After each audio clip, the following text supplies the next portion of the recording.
नमस्कार, मैं हूं सुरेश चौहान की और आप देख रहे हैं बिंदास बोल। और आज का बिंदास आपके सामने हम लेकर आए हैं मुस्लिम बेटियों के लिए चर्चा हो रही है। और आज ये कार्यक्रम मैं करूं, इसके लिए मुझे कई मुस्लिम परिवारों ने कहा कि इस विषय पर आप अवश्य कार्यक्रम करिए कि आखिर अपनी ही बेटी से कोई अब्बू निकाह करे, इसके बारे में इस्लाम क्या कहता है, एक बार चर्चा होने दीजिए।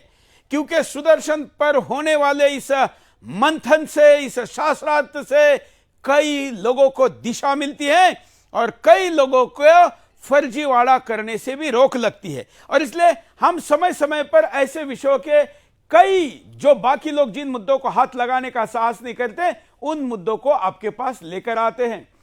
कुरान की 26 आयतों को लगी हुई याचिका पर हमने ही लगातार 26 दिन 26 एपिसोड किए थे। हमने ही आपके सामने ऐसे मुद्दों को लेकर इसके पहले कार्यक्रम किए थे। और इसलिए कई लोग चाह रहे थे कि क्या कोई अब्बू अपनी बेटी से निकाह करे। इसके लगातार आने वाले समाचार, आने वाले व्हाट्सएप के वीडियो, आने वाले कई प्रकार की घटनाओं की जानकारी क्या सही है, इसको लेकर चर्चा करना जरूरी है। और इसलिए आपके सामने आज का बिंदास बोल लेकर मैं उपस्थित हूं। आज आपके सामने हम कह रहे हैं कि क्या इस विषय पर इस्लाम क्या कहता है, हमारे जानकार हमको बताएंगे। लेकिन उसके पहले एक वीडियो सोशल मीडिया पर वायरल हो रहा है। रूबिया कबूल करती है बाप से निकाह नाम का ये वीडियो है, देखिए।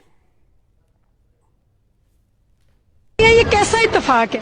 क्योंकि मैंने सुना ये था कि जो राबिया नाम की लड़कियां होती हैं वो चौथी बेटियां होती हैं। तो फिर मैंने सोचा कि चौथी बेटी तो मैं नहीं हूँ, क्योंकि मैं दूसरे नंबर पे हूँ। अब वही की चौथी बीवी है, ये कैसा इत्तेफाक है? क्योंकि मैंने सुना ये था कि जो राबिया नाम की लड़कियां होती हैं वो चौथी बेटियां होती हैं। तो फिर मैंने सोचा कि चौथी बेटी तो मैं नहीं हूँ, क्योंकि मैं दूसरे नंबर पे हूँ। अब वही की चौथी बीवी है, ये कैसा इत्तेफाक है? क्यों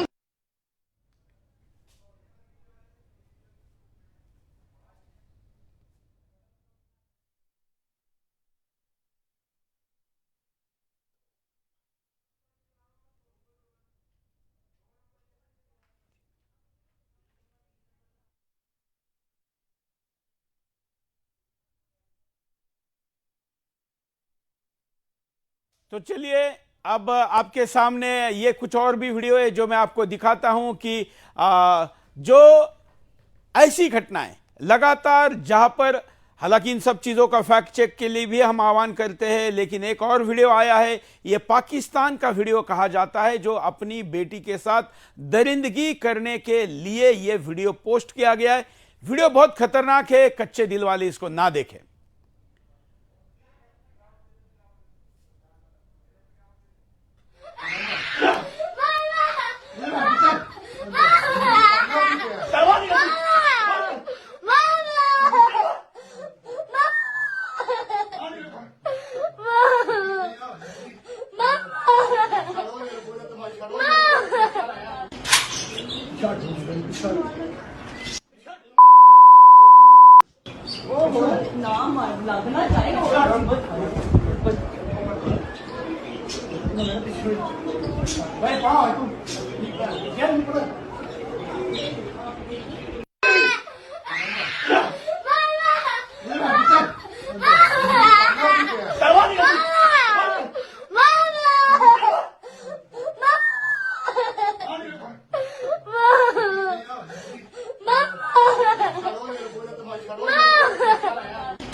ये मारने को निकल रहा है, बहुत गालियां भी दे रहा है, लेकिन ये वीडियो भी इसी टाइटल के साथ सोशल मीडिया पर आ रहा है।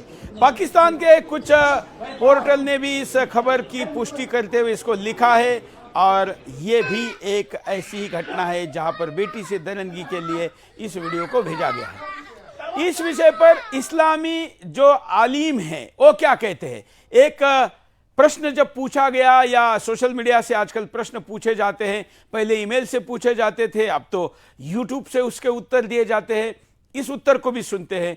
पाकिस्तानी आलिम है और आपने इनके साथ शाहरुख या बॉलीवुड के आमिर खान जैसे लोगों का भी वीडियो देखा होगा। इसे शादी जायज़ है, जबकि इसकी मां को छोड़ दिया है। सौतेली बेटी की जो वालदा है, अगर उसको तलाक दे दी है रुखसती से पहले तो उसकी बेटी से निकाह जायज़ है। और अगर उससे हम बिस्तरी कर ली, बल्कि उसको मस बिशाहवा भी कर लिया, कोई भी सेक्सुअल रिलेशन कायम कर लिया, तो फिर उस सौतेली बेटी से निकाह जायज़ नहीं है। यानी हम बिस्तरी खलबत सहीहा की तो तफसील अलग है, ठीक है, लेकिन यह कि अगर उससे हम बिस्तरी कर लिए तो फिर बहरहाल उससे निकाह बाहर सूरत हराम है। और अगर खलवत से पहले उसको तलाक दे दिए तो फिर उससे निकाह हो सकता है। असद अब्बास साहब का इंग्लैंड से सवाल है, क्या सौतेली बेटी से शादी जायज़ है जबकि इसकी माँ को छोड़ दिया है? सौतेली बेटी की जो वालदा है, अगर उसको तलाक दे दी है रुखसती से पहले तो उसकी बेटी से निकाह जायज़ है। और अगर उससे हम बिस्तरी कर ली, बल्कि उसको मस बिशाहवा भी कर लिया, कोई भी सेक्सुअल रिलेशन कायम कर लिया, तो फिर उस सौतेली बेटी से निकाह जायज़ नहीं है।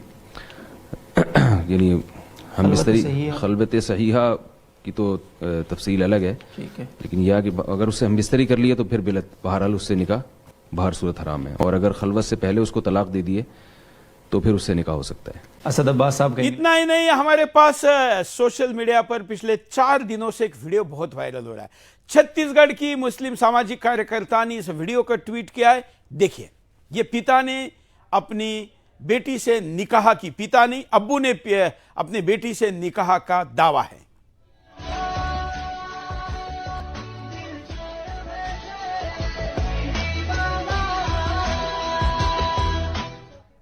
तो ये वीडियो है और इस वीडियो में आप ये बेटी और अब्बू कहा जा रहा है, ये लोग फोटो वीडियो भी बना रहे हैं और ये हम एक मुस्लिम सामाजिक कार्यकर्ता के ट्विटर हैंडल के सौजन्य से ले रहे हैं।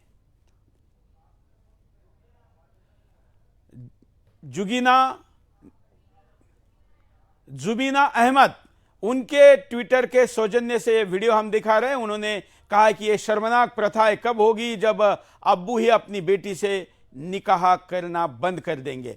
इसके सिवा और भी कई प्रतिक्रिया हमारे साथ आई हैं, वो सारी प्रतिक्रिया भी हम आपको दिखाएंगे। कई विद्वानों के भी वीडियो हमारे पास आए हैं, उनको भी हम दिखाएंगे। लेकिन हमारे साथ जो गेस्ट है उनके पास चलते, हमने आज इस्लाम के कई जानकारों को अपील की थी कि आज के कार्यक्रम में वो सहभागिता करें, क्योंकि बेटी के साथ निकाह पर क्या कहता है इस्लाम, ये आप अधिकृत तौर पर हमको बता पाए।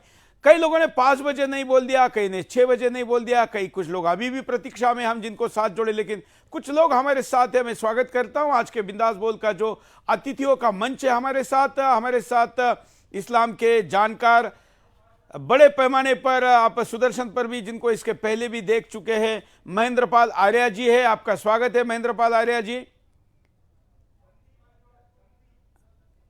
और हमारे साथ महेंद्रपाल आर्या जी के शिष्य के तौर पर जाने जाने वाले संदीपन रॉय जी भी है, आपका स्वागत है।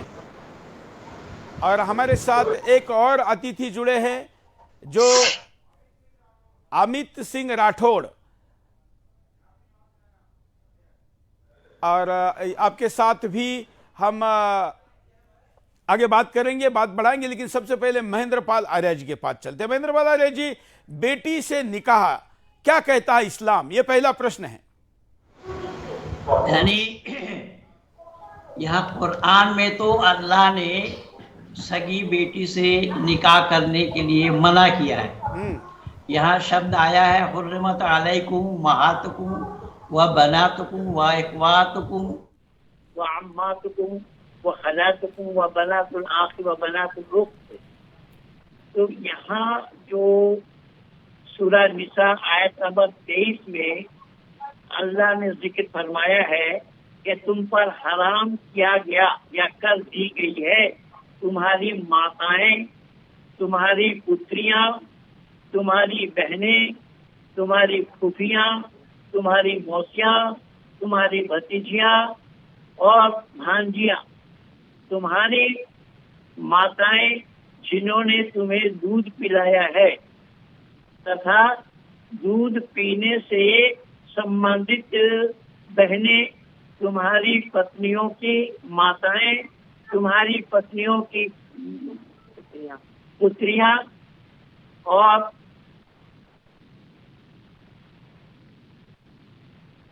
उनसे संभोग न किया हो, जो अभी ये मौलाना मसूद अजहर बता रहे थे, जो वीडियो आपने दिखाया पाकिस्तानी मौलाना, तुम्हारे कोई दोष नहीं, तुम्हारे सगे पुत्री की पत्नियां और ये कि तुम दो बहनों के एकत्र करो, परंतु जो हो चुका सो हो चुका। वास्तव में अल्लाह अति क्षमाशील दयालु है। तो यहाँ शर्त बताया गया है, शर्त दिया गया है कि सौतेली बेटी हो, यानी एक तेली से ही पार पड़ना भारी होता है, वहाँ सौतेली है। अब क्या बताया जाए? तो ये सब जो बातें हैं, मूल रूप से सगी बेटी से तो निकाह करना कुरान में हराम है। तो यहाँ शर्त बताया, लेकिन यहाँ हराम है। जी जी, हाँ हाँ, जो बातें बताई गई हैं कि इन सब को हराम है, लेकिन जो सौतेली माँ है, सौतेली माँ की जो पुत्री है, बेटी है, उनके तरफ से उसके साथ निकाह किया जा सकता है, क्योंकि उसका बाप दूसरा है। उसका बाप दूसरा होने के कारण उससे निकाह किया जा सकता है, लेकिन सगे बाप, सगा पिता लड़की से निकाह नहीं कर सकता। यह कतई हराम है। ये कुरान की मान्यता है, इस्लाम की मान्यता है। अब रही बात जो कर रहे हैं, जैसा कि ये छत्तीसगढ़ वाला आप दिखा रहे हैं, छत्तीसगढ़ वाला अगर सगी बेटी से ये निकाह कर रहा है तो ये शरीयतन हराम है। शरीयती कवानीन है। और जो वो पाकिस्तानी वीडियो आप दिखा रहे थे, जो वो लड़की कह रही है कि मैं तो दूसरे नंबर पे हूँ, चौथी नंबर की लड़की को हलाल बताया, पर ऐसा नहीं है। सगे पिता, यानी पिता सगा है, जो पिता औरत संतानें हैं, उनके बेटी से वो निकाह नहीं कर सकता है, ये कुरान के अनुसार। अब कहीं कोई करे तो ज्यादती तो होता ही है, ज्यादती करते हैं, ये कुरान के खिलाफ वर्जी कर रहे हैं, करते आए हैं और फिर इस्लाम के दावेदार बनते हैं। ये कुरान के खिलाफ काम करेंगे और इस्लाम के दावेदार बनेंगे। ऐसे एक दो जगह नहीं, एक दो मसला नहीं, ऐसा तो संपूर्ण विश्व के आंगन में न मालूम कहाँ कहाँ क्या क्या खिलाफ किया है और हुआ है। लेकिन हमारे भारत जैसे देश में, जहाँ पर पति पत्नी का संबंध हो और वहाँ उनके तरफ से संतानें पैदा हो, उन संतानों से पिता कभी भी सोच भी नहीं सकते। और फिर हमारी वैदिक संस्कृति में मातृवत परदेरेषु परद्रव्येषु रोष्टवत आत्म सर्वभूतेषु सती स पंडिता, ये बतलाया गया है कि पराया स्त्री को माँ के समान जानना, दूसरे के धन को मिट्टी के ढेला के समान मानना, अब सब आत्मा को अपनी आत्मा के समान जानना। ऐसा जो देखता है वो पंडित है, ऐसा जो नहीं देखता वो पंडित नहीं है। यह पश्यति सा पश्यति, ये भी बताया गया है। तो ये वैदिक मान्यता है, वैदिक परंपरा है, और वैदिक परंपरा को छूना इनके लिए संभव नहीं है। ये कुरान के खिलाफ वर्जी काम करते हैं। अब लड़कियों के मर्जी हो या लड़की के मर्जी से नहीं होना संभव नहीं है। कुरान मना किया है, तो कुरान अल्लाह ने लड़की से पूछ करके कुरान में लिखा है क्या? कुरान में अल्लाह ने लड़की से पूछ करके बताया है? ये कैसे संभव होगा? ये तो बेकार और फजूल की बातें हो रही हैं। तो आपके पास मैं दूसरे राउंड के लिए आता हूं। पहला आपने अपने दृष्टिकोण से पूरा बता दिया है। हमारे साथ सहर नकवी जुड़ी है, एडवोकेट है और इस्लाम की जानी मानी समाज सुधारक है। इसके लिए कई कानूनी लड़ाइयाँ भी लड़ती है, और इसलिए जब आज बेटी से अब्बू का निकाह, इस विषय को हमने तय किया तो हमने कहा कि सहर को भी आज के पैनल में रखेंगे। सहर, आपकी प्रतिक्रिया रखेंगे। सहर, आपकी प्रतिक्रिया। जी देखिए, जो आप अभी मैंने वीडियो देखा चैनल पे, ये गलत चीजें हैं और ऐसा इस्लाम में कहीं पे भी नहीं लिखा है, से ही निकाह कर सकते हैं। हम्म। ये कहीं ना कहीं कुछ दिमागी फतूर है इंसान का, और इसे और क्या कहेंगे, मानसिक रूप से कुछ विक्षिप्त हैं, पीड़ित हैं, ये तभी ऐसा कर रहे हैं। और कोई भी मजहब, अपनी बच्ची, हर मजहब में सम्मान है, हर रिश्तों का अपना एक रिस्पेक्ट होती है, अपनी इज्जत होती है। तो ऐसा कोई भी मजहब में अलाउ नहीं हो सकता कि कोई बेटियों से ही निकाह कर ले। और ये जो हो रहा है ये सरासर गलत है, निहायत गलत है, ऐसा नहीं होना चाहिए। हिंदुस्तान में क्या, कहीं पे भी नहीं होना चाहिए। अपने देश में तो वैसे भी ये सारी चीजें बिल्कुल भी बैन करवा देनी चाहिए, प्रतिबंधित करवानी चाहिए। अगर ये कर रहे हैं तो इनको एक तरह से क्रिमिनल ऑफेंस के तहत इनको जेल भिजवा देना चाहिए, ये मेरी राय है। वरना इनको देख के लोग इसी तरह से सामने आ रही है, और उनको शहर ऐसी कई घटनाएं सामने आ रही है, उन सारी घटनाओं को कोई ना कोई मजहबी दावे के साथ कह रहा है कि ये हो सकता है, फलाने ने किया था, इतने वर्ष पूर्व किया था, वहां किया था। अच्छा, ये जो बोल रहे हैं इनसे बोलिए कि जिस किताब में आपने लिखा है उसे जरा प्रेजेंट करिए। अगर ये किताबें प्रेजेंट करते हैं किसने किया, कब किया, अगर कोई चीज गलत है तो उसे आप खत्म कर दीजिए, या गलत करते रहेंगे। अगर जहां से भी कोई चीजें गलत हो रही हैं उसे खत्म कर देना चाहिए, या आप गलत को कंटिन्यू चलाते रहेंगे। गलत चीजें तो गलत नहीं, वो तो कहते हैं कि किताब में कोई बदलाव हो ही नहीं सकता। किताब में बदलाव क्यों नहीं हो सकता है? जिंदगी बदल रही है, लाइफ स्टाइल चेंज हो रही है लोगों की। आप वो पुराने जमाने के हिसाब से चलाएंगे, 400 साल पीछे ले जाके लोगों को चलाएंगे, कैसे चलाएंगे? उस जिस वक्त की आप बात कर रहे हैं उस टाइम दुनिया अलग थी, आज दुनिया चेंज हो गई है। आज भारत सुपर पावर बनने की दिशा में आगे बढ़ रहा है, देश अपना तरक्की कर रहा है। महेंद्र जी कुछ बोल रहे हैं। हमारे संदीपन जी को मैंने बोला कौन सी आवाज के लिए ये आयात को जरा सुनिए और उसके ऊपर चिंतन करें, और ये बहन जी भी चिंतन करें। संदीपन जी बोलिए, सूरह अहज़ाब आयत नंबर 50। हाँ संदीपन जी जी जी जी जी सूरह अहज़ाब। हाँ, मैं इसमें अपनी एक राय रखना चाहूंगा। सूरह अहज़ाब आयत नंबर 50 में ये जो पंडित जी ने एक आयत कही जो ये बताती है कि किसके साथ विवाह करना जायज है और किसके साथ विवाह नहीं करना चाहिए, एक और आयत आपके सामने मैं पेश करना चाहूंगा। यह है सूरह अहज़ाब आयत नंबर 50। सूरह अहज़ाब आयत नंबर 50 में अल्लाह ताला जिक्र फरमाते हैं, या अय्युहन नबिय्यु इन्ना अहललना लका अज़वाजका अल्लाती आतैता उजूरहुन्ना व मा मलकत यमीनुका मिम्मा अफ़ा अल्लाहु अलैका व बनाती अम्मिका व बनाती अम्मातिका व बनाती खालिका व बनाती खालातिका अल्लाती हाजरना मअका व इम्रअतन मुमिनतन इला आखिरिल आया। ये सूरह अहज़ाब आयत नंबर आप 50 की जो आयत है के सामने पढ़ देता हूं। अल्लाह तबारक व तआला रसूल जो मोहम्मद साहब हैं उनके लिए कह रहे हैं, ऐ नबी, हमने हलाल कर दिया है आपके लिए आपकी पत्नियों को जिन्हें चुका दिया है आपने उसका मेहर, तथा जो आपके स्वामित्व में है उसमें से जो प्रदान किया है अल्लाह ने आपको, तथा अब शब्द पर ध्यान दीजिए, आपके चाचा की पुत्रियों, आपकी फूफी की पुत्रियों, आपकी मामा की पुत्रियों तथा मौसा की पुत्रियों को जिन्होंने हिजरत की है आपके साथ, तथा किसी भी ईमान वाली नारी को यदि वह स्वयं को दान कर दे मोहम्मद साहब के लिए, यदि मोहम्मद साहब चाहे तो उससे विवाह कर ले। यानी यहाँ पे बताया गया सूरह अहज़ाब आयत नंबर 50 में अल्लाह ताला बतला रहे हैं, रसूल तुम्हारे लिए हलाल है, तुम्हारे लिए विवाह करना हलाल है। किसके साथ? तुम्हारी फूफी की पुत्रियों के साथ, तुम्हारी मामा की पुत्रियों के साथ और तुम्हारे चाचा की पुत्रियों के साथ भी विवाह करना हलाल है। और वही आपने दिखाया। और मुफ्ती साहब, मुफ्ती तारिक मसरूद, जो कि पाकिस्तान के जाने माने आलिम है, वो भी इस बात को सही बता रहे हैं। अब दूसरी चीज यहाँ पे दूसरा पॉइंट आता है कि क्या बेटी से शादी करना जायज है इस्लाम में? तो बेटी से शादी करना कतअन हराम है इस्लाम में, इस बात में कोई ना नुकुर नहीं है। बेटी से यह नहीं किया जा सकता। हाँ, आपकी अगर मामा की बेटी अगर कोई है तो उसके साथ आप कर सकते हैं, वो अलग चीज है।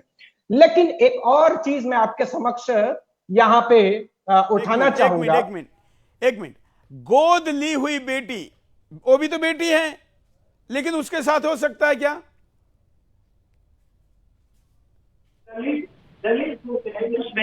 सूरह अहज़ाब आयत नंबर 37, सूरह अहज़ाब आयत नंबर 37 आयत में। नंबर तीन बोलिए, आयत नंबर 3 बोलिए। संदीपन, आपका आवाज ठीक नहीं आ रहा, आपका इंटरनेट शायद ठीक नहीं, उसको ठीक कर मे- मे- दीजिए। मे- महेंद्रपाल मेरी- आर्य जी, मेरा तब आवाज- तक आप जरा उत्तर दीजिए। जो लोग बेटी को गोद लेते हैं, गोद ली हुई बेटी, अडेप्टेड बेटी से निकाह, महेंद्रपाल आर्य जी। एडॉप्टेड बेटी से निकाह इसलिए जायज हो जाएगा कि एडॉप्टेड को अपना नहीं माना गया। इसी सूरह अहज़ाब की चर्चा जो अभी संदीपन रॉय ने की है, इसी सूरह अहज़ाब में अल्लाह ने जिक्र फरमाया है कि अपनी पत्नी को अगर माँ कहो तो वो माँ नहीं बन जाती, माँ नहीं हो जाती। किसी दूसरे के बेटे को अपना बेटा बना लो, मान लो या कह लो, तो वह अपना बेटा नहीं बन जाता। इसीलिए हजरत जैद को हजरत मोहम्मद साहब ने अपना बेटा मान लिया था और उसी बेटे के साथ ये जैनब का, उनकी फुफेरी बहन से निकाह करा था और उसको तलाक देने के बाद उसके पत्नी को उन्होंने हजरत मोहम्मद साहब ने निकाह किए बिना अपने पास रख लिया और अल्लाह ने निकाह कराया। कुरान कह रहा है इस बात को। कहने का तात्पर्य यह है कि यहाँ पर अपना बेटा को, मुंह बोला बेटा को, एडॉप्ट किया हुआ बेटा को या एडॉप्ट किए हुए लड़की को, बेटी को अपना नहीं माना जाता। तो मैंने सवाल उठाया कि जब अपना नहीं माना जाता तो फिर हजरत मोहम्मद साहब की जो जितनी पत्नियां थी, लगभग 11 पत्नियां थी और 2 कनीज थी, तो उनको उम्मुल मोमिनीन कहा गया है। तो कोई मुसलमान उनसे शादी नहीं कर सकता। तो ये उम्मुल मोमिनीन से शादी नहीं करना, ये कैसा संभव हो जाएगा? जब मुंह बोला बेटी से शादी करना, मुंह बोला बेटी नहीं है या मुंह बोला बेटा नहीं है, तो ये उम्मुल मोमिनीन कहने से, मुसलमानों की माँ कहने से वो माँ कैसे हो जाती है जब माँ है नहीं? जैसे कि कुरान ही गवाह है कि पत्नी है, उस पत्नी को माँ कह देने पर वो माँ नहीं बन जाती, माँ नहीं हो जाती। तो ठीक इसी तरीके से जितने हजरत मोहम्मद साहब की पत्नियां हैं उनको उम्मुल मोमिनीन क्यों कहा गया, कैसे कहा गया, ये मैं सवाल उठाया हूं। लेकिन इन लोगों के पास जवाब तो है नहीं, जवाब ये दे नहीं सकते, ये सवालों के घेरे में है। इनके पास कोई खास जवाब नहीं है और ना ये बता सकते हैं, ये सब लफाजी कर रहे हैं। मैं दावा के साथ ये कह रहा हूं कि कुरान को कलामुल्लाह सिद्ध करना उतना ही कठिन है जितना कि अंधकार में प्रकाश को ढूंढना। हम सहर नकवी के पास चलते हैं। आप अधिवक्ता है। सहर, जिस बेटी को गोद लिया जाता है, वो बेटी क्या हमारे यहाँ तो जानवर को भी गोद लेते हैं, तो बेटे से परिवार के सदस्य की तरह उसको पालते हैं, पोसते हैं, उसके मृत्यु पे रोते हैं, हम सब एक दूसरे से जोड़ जाते हैं। तो किसी बेटी को गोद लिया और उसको बड़ा किया, पाला, पोसा, और जब वो विवाह योग्य हो गई, शादी योग्य हो गई, निकाह योग्य हो गई, तो उससे निकाह कर दिया, ये कहाँ तक जायज है? देखिए, जायज नाजायज की जो बात है, जो शादियां हैं इस्लाम के हिसाब से, जो शादी वो नामहरम से जायज है। जो आपके महरम रिश्ते हैं उनमें शादियां नहीं हो सकती, ये है इस्लाम। आप सूरह आयत, कोई भी आयत उठा के देख लीजिए, सूरह निकाह में ही देख लीजिए, उसमें क्या लिखा है, शादी नामहरम से जायज है। जो आपके महरम रिश्ते हैं उनमें बिल्कुल शादियां नहीं हो सकती। नहीं, लेकिन यहाँ पर अभी महेंद्रपाल आर्य जी कह रहे हैं कि गोद ली हुई बेटी से हो सकती है। आ जाएगी जब आपके रिश्ते नामहरम में आ रहे हैं तो आपसे देखिए दूर रहता है, कोई कैसे रहता है, ये अपने रिश्तों का एक सम्मान है, लेकिन करना नहीं चाहिए, होती नहीं, ऐसा नहीं होता है। महेंद्रपाल जी, आप दोबारा बोलिए, बेटी से भी शादी नहीं होती। जो आपके महरम रिश्ते हो गए हैं उनमें शादी नहीं होती। बेटी भी आपके लिए महरम है। निकाह करना जायज है। गोद लिया हुआ बेटा को अपना बेटा नहीं माना गया, तो गोद लिया हुआ बेटी को अपना बेटी क्यों माना जाएगा? बेटी तो अपनी है, गोद ली वो बेटी हो, अपनी बेटी हो, जिसको बेटी मान लिया उसको बेटी मान लिया, वो आपके महरम रिश्तों में शामिल हो गई। अगर आपके महरम रिश्तों में शामिल है तो उससे इनकार नहीं कर सकते। कुरान का कुछ भी आता पता नहीं है, कुरान का कहा नहीं जानती आप, के लिए नहीं, कोई बात नहीं सर। अगर आप जानती है, कोई रेफरेंस है आपके पास, कोई हदीस है या कहीं आप कुछ कोट कर सकती है तो कोट कर सकती है। जी, यही तो हमने कहा कि देखिए, एक कुछ रिश्ते होते हैं जिनको लिए क्राइटेरिया बनाया गया है कि कुछ रिश्ते हमने बताया ना कि महरम और नामहरम रिश्ते होते हैं। अब नामहरमों से पर्दा भी होता है, ना महरों से इसीलिए निकाह नहीं, भी जायज लेकिन होता है। लेकिन ये तो कह रहे हैं, मैं ये कुछ संदर्भ भी दे देंगे, अभी संदीप क्या कुछ अपनी संदर्भ बेटी से दे रहे पर्दा हैं। होता है? संदीपन कुछ संदर्भ देंगे आप सर, संदीपन कुछ संदर्भ देंगे। जी जी, मैं आपको बताता हूं। मेरी आवाज वैसे आ रही है ना, सही है? बिल्कुल बिल्कुल आ रहे हैं, हाँ। देखिए, ये है सूरह अहज़ाब आयत नंबर 37। अल्लाह अज़्ज़ व जल यहां फरमाते हैं, वाइज तक़ूलु लिल्लज़ी अनअमल्लाहु अलैहि व अनअमत अलैहि अमसिक अलैका ज़ौजका वत्तक़िल्लाह व तुख़फ़ी फी नफ़्सिका मल्लाहु मुब्दिही व तख़शन नास वल्लाहु अहक़्क़ु अन तख़शाह फलम्मा क़दा ज़ैदुम मिनहा वतरन ज़व्वजनाकाहा लिकै ला यकूना अलल मुमिनीना खरजुन फी अज़वाजि अदइयाइहिम इज़ा क़दौ मिनहुन्ना वतरा वकान अमरुल्लाहि मफ़ऊला। कि यहाँ पे अल्लाह ताला बतला रहे हैं कि हमने जैद की पत्नी ज़ैनब को तुम्हारे साथ निकाह करवा दिया। जैद कौन थे? रसूल अकरम मोहम्मद साहब के बेटे का नाम, रसूलुल्लाह सल्लल्लाहु अलैहि वसल्लम के मुंह बोले बेटे थे जैद। उनके पत्नी का नाम ज़ैनब था। तो अपने मुंह बोले बेटे की पत्नी के साथ निकाह अल्लाह करवा दे रहे हैं आसमान में। अब वो कैसे करवा रहे हैं, वल्लाहु आलम, अल्लाह ही जानता है। और दूसरी चीज यहाँ पे बताया कि भाई तुम्हारे इस कृत्य से हमने बाकी मुसलमानों के लिए भी ये रास्ता खोल दिया है कि वो अपने मुंह बोले बेटे की पत्नी से शादी कर सकते हैं। तुम्हारे इस सुन्नत से हमने ये रास्ता खोल दिया है।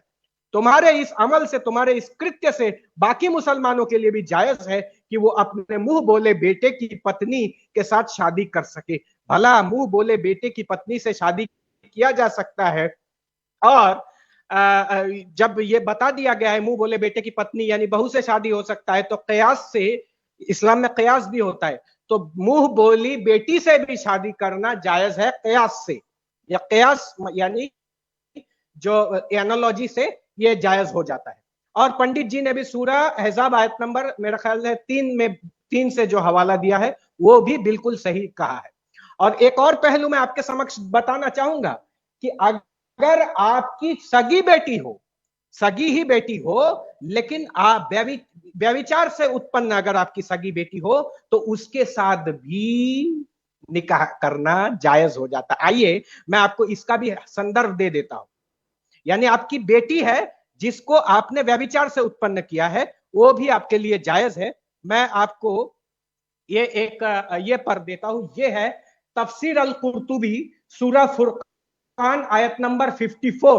कौला इब्नु क्या नाम है, कौला इब्नु खुवैदी मंददिन वलिहाजा कुलना इन्नल कुबलत वसैरु वजुहिल इस्माई यंसुरुल हुरमा वक़ाल अब्दुल मलिकुल मजिशून इन तहिल्लु वहुवा सहीहु लिक़ौलिल्लाहि तआला वहुवा अल्लज़ी खलक़ मिनल माइ बशरन फजअलहु, ये यहाँ पे आया फजअलहु नसबन व सिहरा, कि अब्दुल मलिक इब्ने मजशुन रहमतुल्लाह अलैह एक ये है, बहुत बड़े बुजुर्ग है इस्लाम के।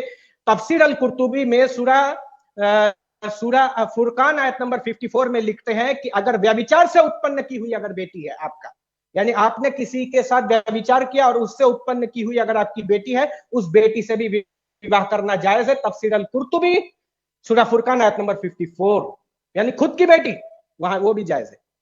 जी बिल्कुल। तो सहर, आपने सुना अभी इन्होंने क्या कहा? ये तर्जुमा कर रहे हैं, जैसे फारसी लैंग्वेज है, अरबी लैंग्वेज है, इनके तर्जुमान में फर्क है। तो जो कहना चाहते हैं, मैं ठीक है, अपने अपने कॉन्सेप्ट है, किसी भी चीज को समझने का एक कॉन्सेप्ट होता है, एक नजरिया होता है इंसान का। वैसे सहर, आप शिया है या सुन्नी है? हम शिया हैं, नकवी हैं।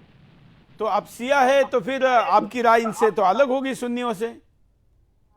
कोई कुरान शरीफ अलग नहीं है, कुरान की जो राय होती है सबकी एक रहती है, कलाम पाक एक है सबका।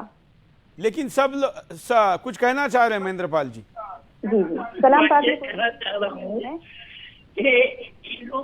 इन्होंने आपस में तो इख्तलाफ आज से नहीं, ये पहले से ही है। तो हसन को मारने के लिए क्या आरएसएस वाला गया था? ये तो सब इन्हीं के कारनामा है।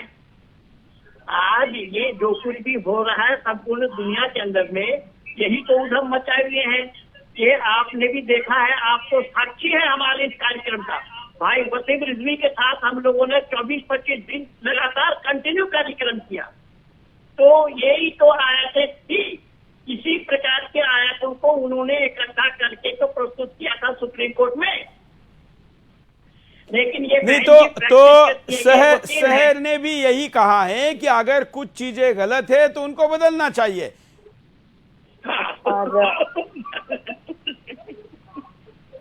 लेकिन ये बदल नहीं सकती।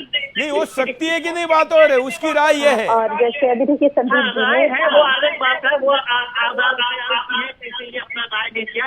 लेकिन ये राय क्या देंगे, ये तो शिया सुन्नी के कब्रिस्तान में दफना नहीं सकते और सुन्नी शिया के कब्रिस्तान में भी दफना नहीं सकते। और मेरी जानकारी के अनुसार शहर शियाओं की यह मान्यता है कि असली कुरान आने वाला है, बराबर?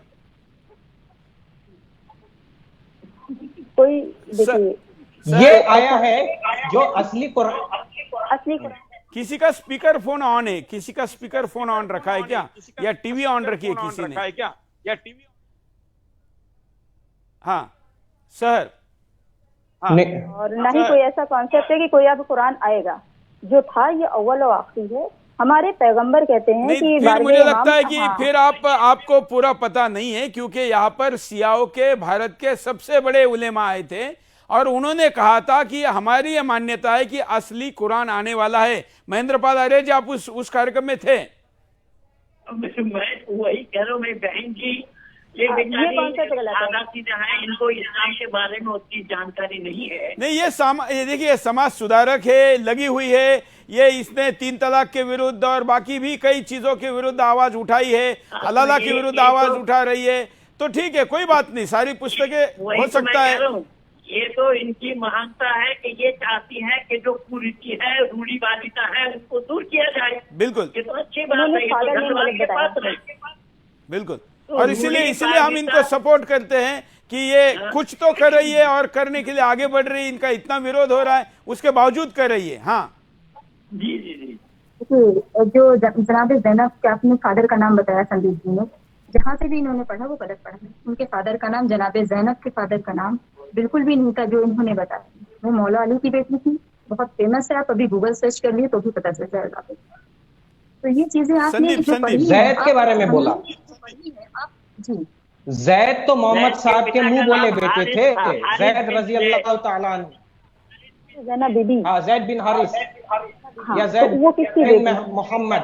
अच्छा, वो तो बहू थी रसूलुल्लाह की, बेटी नहीं थी। मैं कहा था, मैंने दावा ही नहीं किया, वो उनकी बहू थी। अच्छा, ये स्पीकर ऑन है आप में से? उनके फादर का नाम आप में से किसी का स्पीकर ऑन है? स्पीकर ऑन मत रखिए डिबेट में। शहर आपका, आप उसको ऑफ करिए। हाँ, ऑफ है मेरा स्पीकर। हाँ ऑफ है। अभी भी ऑन है, चलिए आप तक ऑफ करिए, तब तक मैं आपको एक वीडियो दिखाता हूं। ये भी आलिम का वीडियो है जो कहते हैं कि भाई के बेटी से निकाह करना सही है। फिर सुनाता हूं मैं, भाई के बेटी से निकाह करना सही है, ये कह रहे हैं। मेरे भाई ने तलाकशुदा औरत से शादी की, इस औरत को पहले वाले शौहर से एक बेटी है, इससे मेरी शादी हो सकती है? जी हो सकती है। अभी से फिक्र लगी हुई है, क्योंकि वो आपकी सगी भतीजी नहीं है। मेरे भाई ने तलाकशुदा औरत से शादी की, इस औरत को पहले वाले शौहर से एक बेटी है, इससे मेरी शादी हो सकती है? जी हो सकती है। अभी से फिक्र लगी हुई है, क्योंकि वो आपकी सगी भतीजी नहीं है। मेरे भाई ने तलाकशुदा औरत से शादी की, इस औरत को पहले वाले शौहर से एक बेटी है, इससे मेरी शादी हो सकती है? जी हो सकती है। अभी से फिक्र लगी हुई है। महेंद्र पाल आर्य जी, ये जो बात यहाँ पर कह रहे हैं, ये इस्लाम के बहुत जाने माने और सोशल मीडिया पर बहुत फॉलो किए जाने वाले व्यक्ति है। मैं दर्शकों को बता दूं कि हमने इस्लाम के जानकार के लिए पूरी एक चेयर रिजर्व रखी हुई है। हमने कई लोगों को, आज 50 से ज्यादा लोगों को कहा कि इस मुद्दे पर आप जुड़िए, घर से जुड़िए, कहीं जुड़िए। स्टूडियो आने के लिए 2 लोगों ने हाँ किया, लेकिन अभी भी कोई नहीं आया है। आधा शो हो चुका है, इसलिए हम चेयर दिखाना चाहते हैं कि इस्लाम के जानकार के लिए हमने एक चेयर यहाँ रखी है। अभी भी कोई आकर जुड़ना चाहता है या लाइव में जुड़ना चाहता है तो भी हम उनको जोड़ेंगे, क्योंकि शहर को तो लोग कहेंगे नहीं ये तो मुसलमान नहीं, ये तो इस्लाम की सुधार की बात कर रही है, मतलब उनको मानेंगे नहीं। तो इसलिए अगर कोई देवबंदी आना चाहता है, बरेलवी आना चाहता है, कोई भी आना चाहता है तो अब उनके लिए एक सीट रिजर्व है। महेंद्र बालारे जी, अभी जो इस आलिम ने कहा भाई की बेटी से निकाह, इस पर बोलिए। हाँ, तो वही मैं कह रहा था, जैसे ये मसूद ये मुफ्ती है, मैं भी मुफ्ती हूँ, और इस पढ़ाई से मुझे भी यह जानकारी मिली है कि इन्होंने तो साफ कहा कि भाई की बेटी है, पर वो भाई के जन्म दिए हुए नहीं है।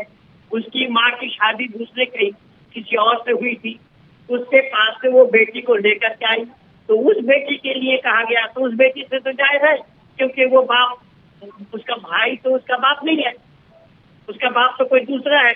इसलिए ये मौलाना साहब कह रहे हैं, मुफ्ती साहब कह रहे हैं कि वो जायज है, और यही शरीयती कवानीन है, जिसको फिका कहा जाता है, यही इनके इस्लामी कानून है। तो ये कानून की किताब में इसी तरीके के टेढ़ी मेढ़ी जो बातें होती हैं तो मुफ्तियों के पास जाकर के उसका समाधान दिया जाता है।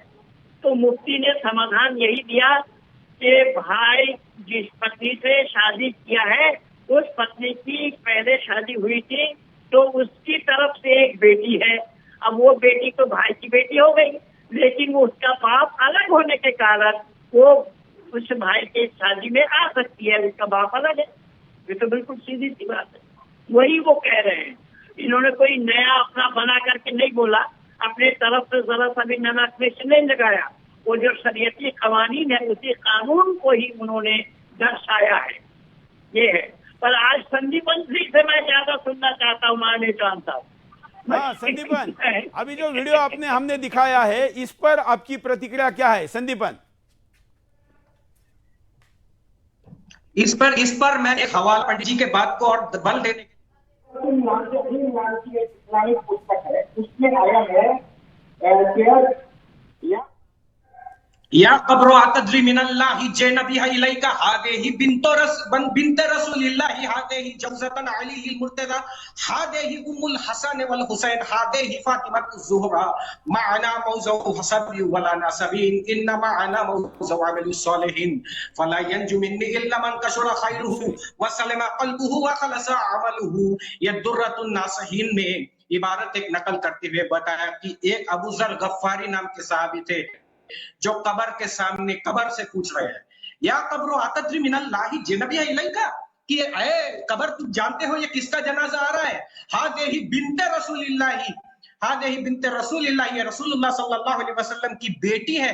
हादेही जौजतन अलीहिल मुर्तजा, ये अली कर्रमल्लाहु वजहुल करीम की बीवी है। हादेही उम्मुल हसन वल हुसैन हादेही फातिमतु ज़ुहरा, ये हसन हुसैन की माँ है, इनका नाम फातिमतु ज़ुहरा है। ये जो आई है इससे एक बात पता चलती है कि हुजूर सल्लल्लाहु अलैहि वसल्लम के जो भाई थे, चचेरे भाई थे, हजरत अली इब्न अबी तालिब कर्रमल्लाहु वजहुल करीम। संदीपन जी, आप है ना मोमेंट मत करना, हाँ, वो जो कुरान पढ़ते समय आगे पीछे होते वैसा करने की जरूरत नहीं, आप स्टिल रहना, क्योंकि आपका नेटवर्क अच्छा नहीं है तो बहुत खराब दिख रहा है। आप एक जगह स्थिर होके बोलना, आराम से बोलना, लोग आपको सुनना चाहते हैं। यूट्यूब पर बहुत लोग कमेंट करे आप बहुत अच्छा बोल रहे, हिलिए मत, जैसे वो मदरसे में आगे पीछे होते वैसा मत करिए। हाँ नहीं, मैं ये कह रहा हूं कि इसमें जो मैं आपको पढ़ करके सुनाया उसमें जो अली है, अली हजरत मोहम्मद साहब के चचेरे भाई है, और यही हजरत अली जो है वो हजरत फातिमा कौन है? हजरत रसूलुल्लाह मोहम्मद साहब की बेटी है। और यही चचेरे भाई जो मोहम्मद साहब के हैं, यही फातिमा के पति भी है, यानी फातिमा के पति भी है और मोहम्मद साहब के चचेरे भाई भी अली है। तो मोहम्मद साहब की बेटी के साथ उन्हीं के चचेरे भाई का अगर रिश्ता हो सकता है तो मुफ्ती जो कह रहा है वो बिल्कुल सही कह रहा है।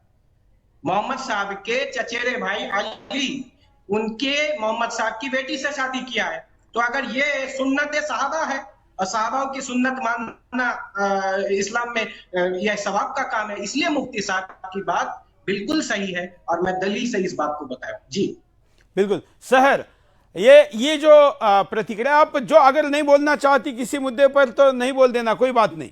सहर, हम समाज सेवक हैं, गलत तो गलत है, सही तो सही है, ये मेरी राय है।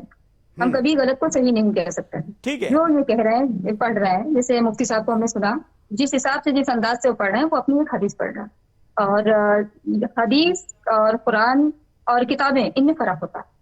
आपको ये भी पता है कि जो लुगतें लिखी गई हैं वो अलग चीजें हैं, किताबें लिखी गई हैं अलग हैं। कुरान शरीफ एक अलग किताब है और जो हदीसें हैं वो अलग हैं।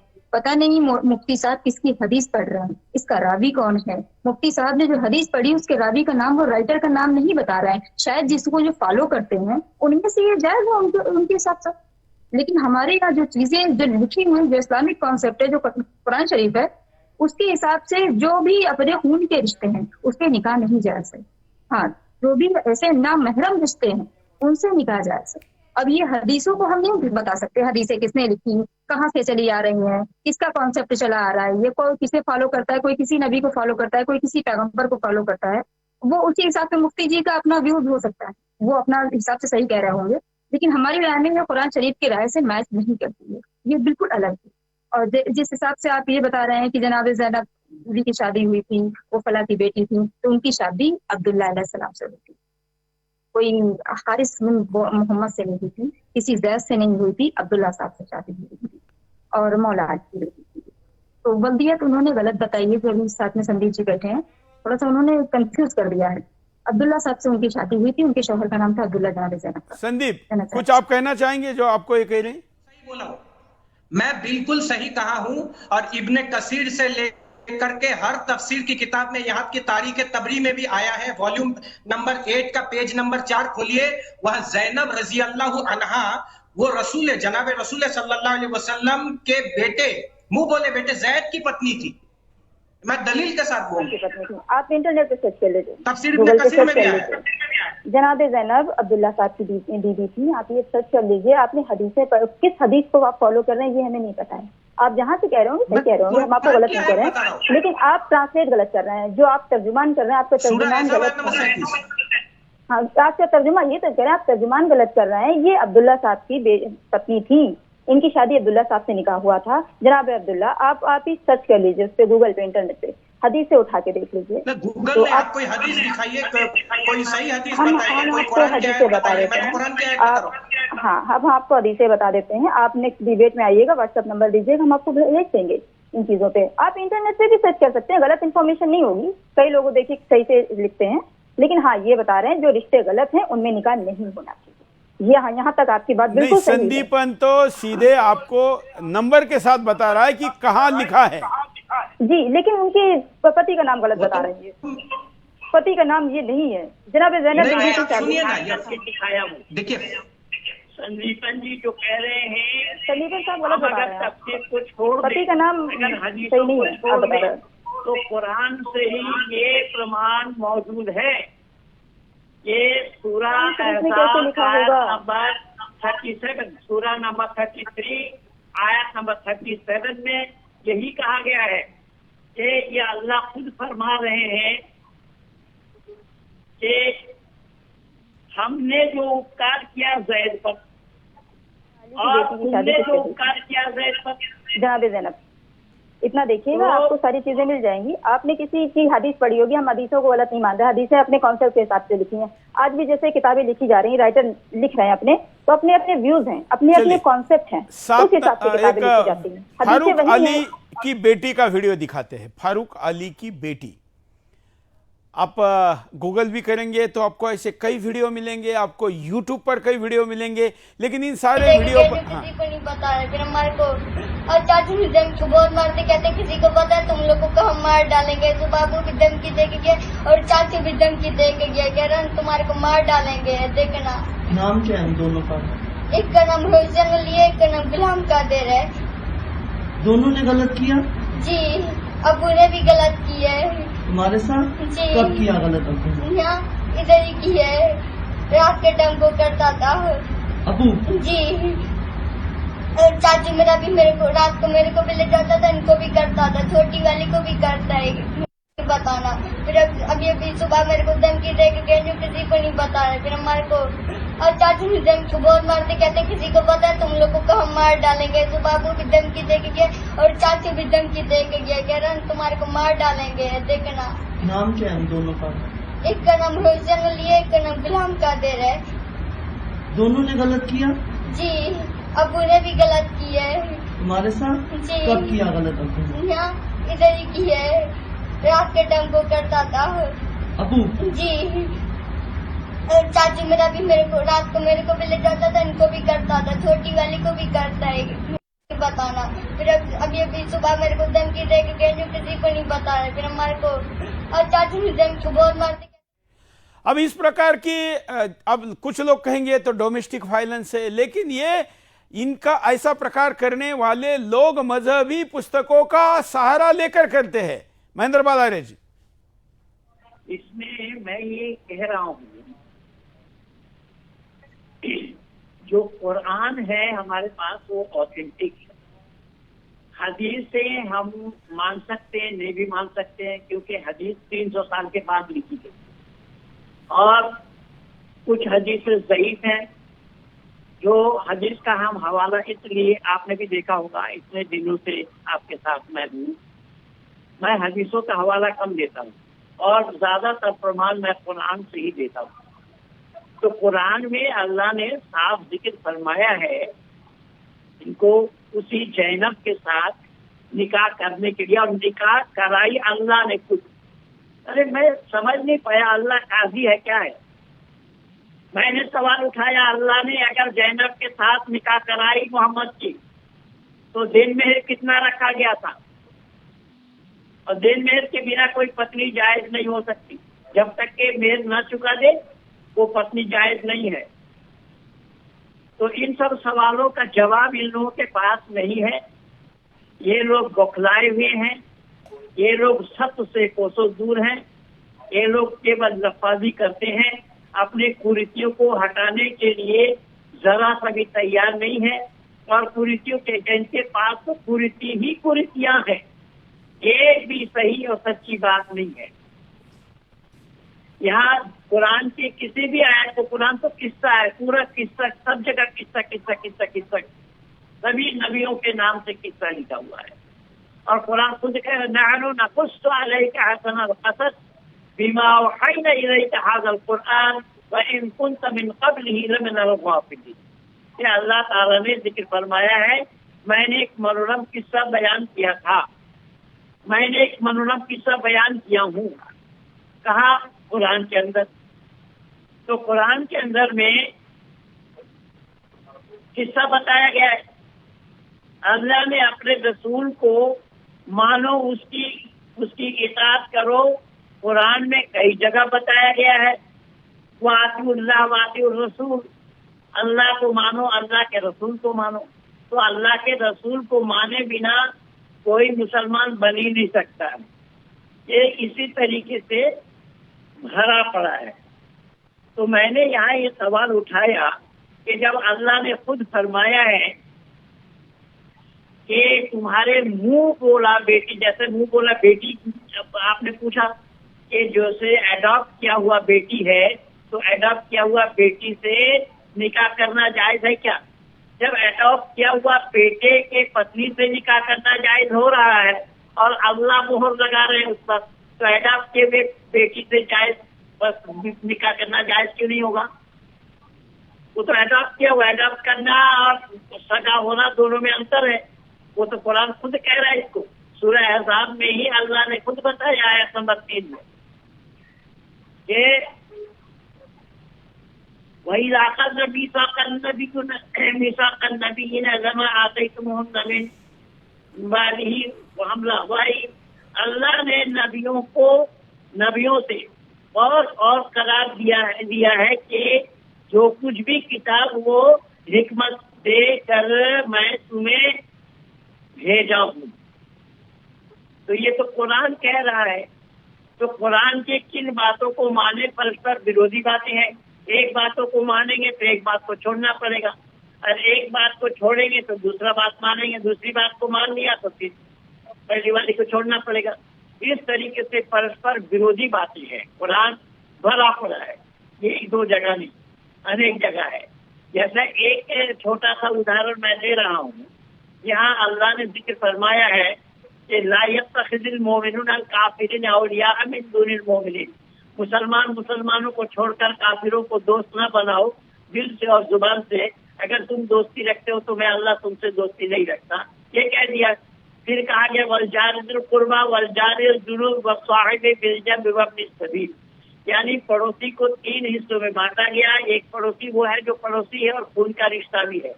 एक पड़ोसी वो है जो केवल पड़ोसी है, खून का रिश्ता नहीं है। एक पड़ोसी वो है जो स्कूल कॉलेज में पाठशाला में ऑफिस में काम काज करने वाले साथी। वहाँ मुस्लिम और गैर मुस्लिम की कोई तखसीस नहीं है। वहाँ गैर मुस्लिम हो तो भी उसके साथ हमदर्दी रखने की बात कही गई है।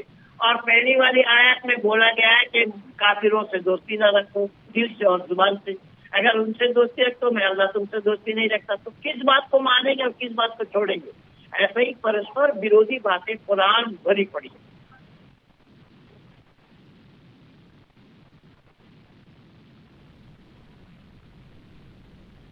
इसी मुद्दे पर संदीपन, अब हम कार्यक्रम के अंत की तरफ जा रहे हैं। हाँ जी, इसी मुद्दे पर मैं ये आपने एक छोटी बच्ची का क्लिप आपने दिखाया। हाँ। तो छोटी बच्ची के साथ निकाह का क्या मसला है, मैं इसको बहुत ऊपर से टच करूंगा, बाकी सब लोग जानते ही है। ये सूरह तलाक आयत नंबर 4 है। ये अल्लाह ताला जिक्र फरमाते हैं वल्लाही याइस्न मिनल महीद मिन निसाइकुम इन इर्तबतुम फइद्दतुहुन्ना सलासतु अशहुरिन वल्लाही लम यहिद इला आखिरिल आया। यहाँ पे अल्लाह ताला बतला रहे हैं इद्दत उन महिलाओं के लिए, उन लड़कियों के लिए जिसका अभी तक मासिक धर्म शुरू नहीं हुआ। और इद्दत किसके लिए बयान हो रहा है कुरान में? उन लड़कियों के लिए बयान हो रहा है जिसका मेंस्ट्रुएशन अभी शुरू नहीं हुआ। अच्छा, ये इद्दत क्या चीज है? इद्दत मतलब होता है, इद्दत वो होता है कि सहवास करने के बाद आपका पति अगर आपको तलाक दे दे तो उसके बाद 3 महीना आपको इद्दत गुजारना पड़ता है।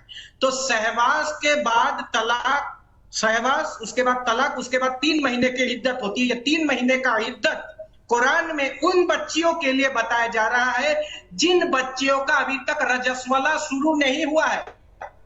यानी इद्दत तभी होता है जब विवाह और तलाक, विवाह और शारीरिक संबंध, उसके बाद तलाक, उसके बाद इद्दत। तो इद्दत का चर्चा जब कुरान में छोटी बच्चों के लिए आया है तो विवाह भी कुरान के इस आयत से जायज है। और तफसीर इब्न कसीर में भी बताया है, और भी यानी सुन्नत से तो साबित ही है, लेकिन मैं उस तरफ नहीं जा रहा हूं। मैं इतना ही अपनी बात को केंद्रित कर रखूंगा। जी बिल्कुल। अब जरा हमने परिणाम देख लिए, जरा उपाय भी देख लेते हैं कि उपाय लोगों ने अभी तक क्या भेजे हैं। उसके उपाय चलते रहेंगे और महेंद्रपाल आर्य जी कुछ बोलते रहेंगे। हाँ महेंद्रपाल आर्य जी। मैं संदीपन जी का एक गलती सुधार करना चाहूंगा। इद्दत 3 महीना नहीं है, 4 महीना 10 दिन का होता है। 4 महीना 10 दिन का इद्दत होता है। 4 महीना 10 दिन को उसको पीरियड हुआ या नहीं हुआ उसको देखना चाहिए, क्योंकि वो गर्भ ठहर जाए तो तलाक नहीं होगा। इसलिए 4 महीना 10 दिन उसको इद्दत में रखना है, ये बात है। महेंद्रपाल आर्य जी, उपाय क्या हो सकते हैं? उपाय तो माननीय चौहान साहब, आप प्राणपण चेष्टा कर रहे हैं।